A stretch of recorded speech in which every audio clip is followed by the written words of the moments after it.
a couple of components of the office needed to come out to see where I lived, to make sure that where I lived was going to be successful, because I had to be sited in a successful location for me to be personally successful in Hong Kong and to run the 100 people in Hong Kong that I was responsible for running. If I was unsuccessful, they would be unsuccessful.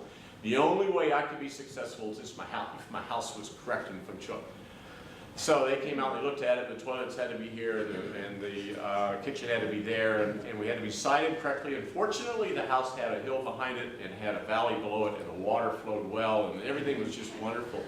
So we had a good start, an auspicious beginning in Hong Kong. So I was sitting at one of the tables, and I was carrying on a conversation. I was fairly new in Beijing, carrying on a conversation with the folks who were at my table, and talking, yammering away, and whatever was important to them, whatever was going on.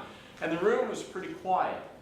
And I'm sitting there going, well, this is dinner time, they're bringing the food, they brought the food out, and the food was sitting on the table, it was getting cold. And I was sitting there yammering along, and everything was just stopped in the room. And I'm going, well, go, eat, whatever. And they said, we can't eat yet. Why not?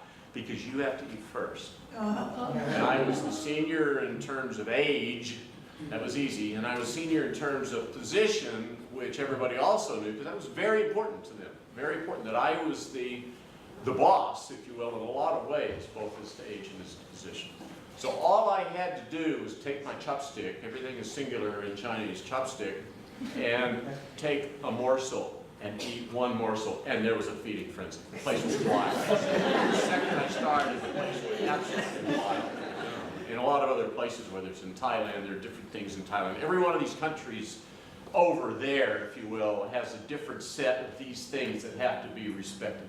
Whether you're in Malaysia, whether you're in Indonesia, whether you're in Thailand or wherever. Well, yeah. Now, the mistake I personally made at this dinner was along toward probably 12:30 or 1 o'clock, and we were still eating. And I was getting stuffed. And we had more stuff coming to the table, and I was getting just completely overstuffed with food. It was wonderful stuff.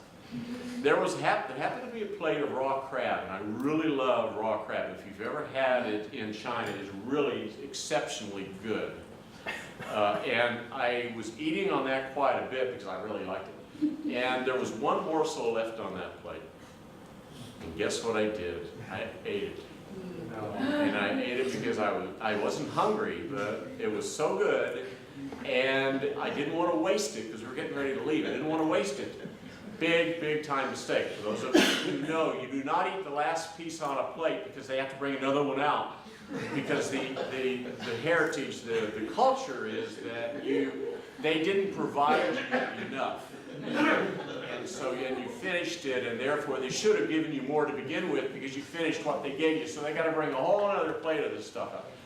And I was the only one eating by then, and so I had to work on that raw crab down enough to respect the fact that they brought a whole other, they're talking about big plate. So here's the test for Guido. I knew this one already. I knew what I had to do with this bowl of peanuts.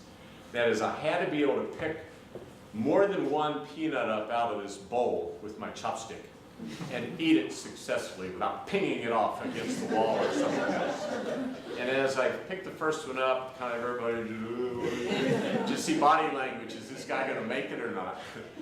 And I was able to make it, and I proved it many times. I kept going back to the bowl to keep eating the peanuts, and I ate a couple of 3 of them, and by the time I had finished a couple of 3 of them, I was okay. Because if I had pinged that thing against the wall, then I would have been just out, just like that.